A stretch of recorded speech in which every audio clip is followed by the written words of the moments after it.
వచ్చేసిందో మీ శేషక్క ఇంకో రెసిపీతో మళ్ళీ వచ్చేసింది. ఫ్రెండ్స్, ఈరోజు మనం చేసుకునే ఈవినింగ్ స్నాక్ రెసిపీ ఎంతో మందికి ఫేవరెట్ స్నాక్ అయిన ఆలూ సమోసా. బేకరీ స్టైల్లో మన ఆలూ సమోసాల్ని చాలా సింపుల్గా తక్కువ ప్రాసెస్తోనే ఇంట్లోనే తయారు చేసుకోవచ్చు.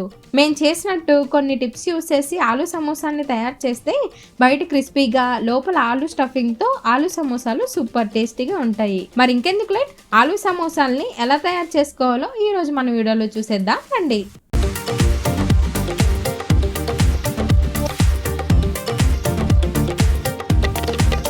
ముందుగా ఆలూ సమోసా కోసం మిక్సింగ్ బౌల్లో 1 కప్పు మైదా పిండిని వేసుకుంటున్నాను. తర్వాత పావు టీ స్పూన్ సాల్ట్ని వేసుకోవాలి. అలాగే 1 స్పూన్ వాముని ఇలా చేతిలో ఒకసారి నలుపుకొని వేసుకోవాలి. ఇప్పుడు ఇందులో 2 స్పూన్స్ వేడి నూనెని పోసుకొని ఒకసారి స్పూన్తో కలుపుకోవాలి. తర్వాత చేతితో పిండిని నలుపుకుంటూ కలుపుకోవాలి. ఇదిగోండి, పిండిని పట్టుకుంటే ఇలా ముద్దలా అవ్వాలి. ఇప్పుడు ఇందులోకి కొంచెం వాటర్ని యాడ్ చేసుకుంటూ పిండిని గట్టిగా కలుపుకోవాలి. మనం సమోసాలకి పిండిని చపాతీ పిండిలా సాఫ్ట్గా కాకుండా కొంచెం తక్కువ వాటర్ని యాడ్ చేసుకొని పిండిని గట్టిగానే కలుపుకోవాలి. అప్పుడే మనకి సమోసాలు మంచి షేప్లో వస్తాయి.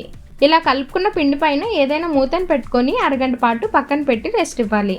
ఇప్పుడు మనం ఆలూ సమోసాకి కావాల్సిన స్టఫింగ్ని రెడీ చేసుకుందాం. దానికోసం నేను ముందే 3 మీడియం సైజ్ బంగాళదుంపల్ని ఉడికించి పావు గంట పాటు పక్కన పెట్టి తీసుకున్నాను.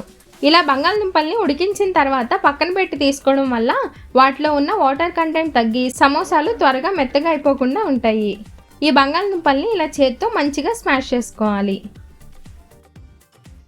ఇప్పుడు ప్యాన్లో 2 స్పూన్స్ ఆయిల్ని వేసుకొని హీట్ చేసుకోవాలి. ఆయిల్ హీట్ అయిన తర్వాత ఇందులో పావు టీ స్పూన్ జీలకర్ర, పావు టీ స్పూన్ ఆవాలు, 1 స్పూన్ సన్నగా తరిగిన పచ్చిమిర్చి ముక్కల్ని వేసుకొని ఒకసారి కలుపుకోవాలి. తర్వాత ఒక పెద్ద సైజు ఉల్లిపాయని చిన్న ముక్కలుగా కట్ చేసుకొని వేసుకోవాలి. ఈ ఉల్లిపాయ ముక్కలు మంచిగా వేగేంత వరకు లో ఫ్లేమ్ మీద వీటిని వేయించుకోవాలి. తర్వాత ఇందులో చిటికెడు పసుపు, 1/2 టీ స్పూన్ జీలకర్ర పొడి, రుచికి సరిపడా సాల్ట్, పావు టీ స్పూన్ చాట్ మసాలాని వేసుకొని ఈ మసాలాని అన్నిటిని 1 నిమిషం పాటు వేయించుకోవాలి. తర్వాత 1/2 స్పూన్ కారం కూడా వేసుకొని 1 నిమిషం పాటు వేయించుకోవాలి. తర్వాత మనం స్మాష్ చేసి పెట్టుకున్న బంగాళదుంప మిశ్రమాన్ని వేసుకొని ఉప్పు కారం అన్నీ కలిసేలాగా బాగా కలుపుకోవాలి. ఫైనల్గా కొంచెం కొత్తిమీరను వేసుకొని కలుపుకుంటే ఇక మన ఆలూ సమోసా స్టఫింగ్ రెడీ అయిపోతుంది. ఇక దీన్ని పక్కన పెట్టుకుందాం. ఇప్పుడు మనం ముందుగా కలిపి పెట్టుకున్న పిండిని ఇంకోసారి కలుపుకోవాలి.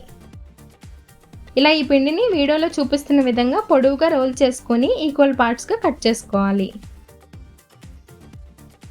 ఇప్పుడు ఒక్కొక్క పార్ట్ని తీసుకొని వీడియోలో చూపిస్తున్న విధంగా అద్దుకొని పక్కన పెట్టుకోవాలి. ఇప్పుడు ఒక్కొక్క పిండి ముద్దని తీసుకొని పొడి పిండిలో డిప్ చేసుకొని ఫస్ట్ దీన్ని కొంచెం రౌండ్గా ఒత్తుకోవాలి. తర్వాత పొడవుగా సిలిండ్రికల్ షేప్లో ఒత్తుకోవాలి. ఇలా ఒత్తుకున్న తర్వాత ఇప్పుడు మధ్యలోకి నైఫ్తో వీడియోలో చూపిస్తున్న విధంగా కట్ చేసుకోవాలి. ఔటర్ లేయర్ పల్చని షీట్లా ఉంటేనే సమోసాలు క్రిస్పీగా ఉంటాయి. ఇప్పుడు ఒక పార్ట్ని తీసుకొని 2 చివర్లు మధ్యలోకి ఫోల్డ్ చేసుకొని వాటిని ప్రెస్ చేసుకుంటూ జాయిన్ చేసుకోవాలి. ఇదిగోండి, ఈ విధంగా మనకి కోన్ షేప్లో రెడీ అవుతుంది. ఇప్పుడు ఇందులోకి మనం ముందుగా రెడీ చేసి పెట్టుకున్న స్టఫింగ్ని ఫిల్ చేసుకోవాలి. పైన కొంచెం గ్యాప్ ఉంచి స్టఫింగ్ని మొత్తం సమోసాలోకి ఫిల్ చేసుకోవాలి. ఇలా స్టఫింగ్ని పెట్టుకున్న తర్వాత ఇప్పుడు పైన 2 ఎడ్జెస్కి వాటర్ని అప్లై చేసి రెండింటిని ఈ విధంగా జాయిన్ చేసుకోవాలి. ఇక్కడ వీటిని గట్టిగా ప్రెస్ చేసుకోవాలి, లేదంటే సమోసా విడిపోయే ఛాన్స్ ఉంది. చూడండి, సమోసాలు మంచి షేప్లో వచ్చాయి కదూ. ఇలా రెడీ చేసుకున్న సమోసాని ఇప్పుడు ఒక ప్లేట్లో పెట్టుకొని పక్కన పెట్టుకోవాలి. ఇలా మెత్తగా ఉన్నప్పుడే ఈ సమోసాలని ఫ్రై చేస్తే సమోసాలు క్రిస్పీగా రావు. సో అందుకనే 10 నిమిషాల పాటు వీటిని డ్రై అవ్వనివ్వాలి. సమోసాలన్నీ కొంచెం ఆరిన తర్వాత వీటిని హీట్ అయిన ఆయిల్లో ఒక్కొక్కటిగా నెమ్మదిగా వేసుకోవాలి. బాండీకి ఎన్ని సరిపోతాయో చూసుకొని అన్ని సమోసాలను వేసుకోవాలి. వీటిని 5 నుంచి 10 నిమిషాల వరకు లో ఫ్లేమ్ మీదే నెమ్మదిగా వేయించుకోవాలి. ఇలా కొంచెం కలర్ చేంజ్ అయిన తర్వాత తీసుకొని ప్లేట్లోకి వేసుకోవాలి.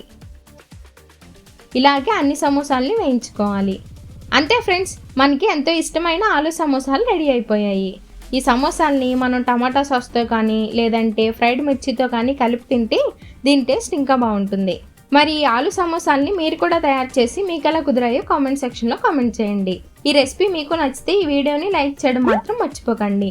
అలాగే ఈ వీడియోని మీ ఫ్రెండ్స్ అండ్ ఫ్యామిలీ మెంబర్స్కి తప్పకుండా షేర్ చేయండి. ఇటువంటి మరిన్ని రెసిపీస్ కోసం ఇప్పుడే మన శేషక్కాస్ కిచెన్ ఛానల్ని సబ్స్క్రైబ్ చేసి పక్కన ఉన్న బెల్ ఐకాన్ యాక్టివేట్ చేసుకోవడం మాత్రం మర్చిపోకండి.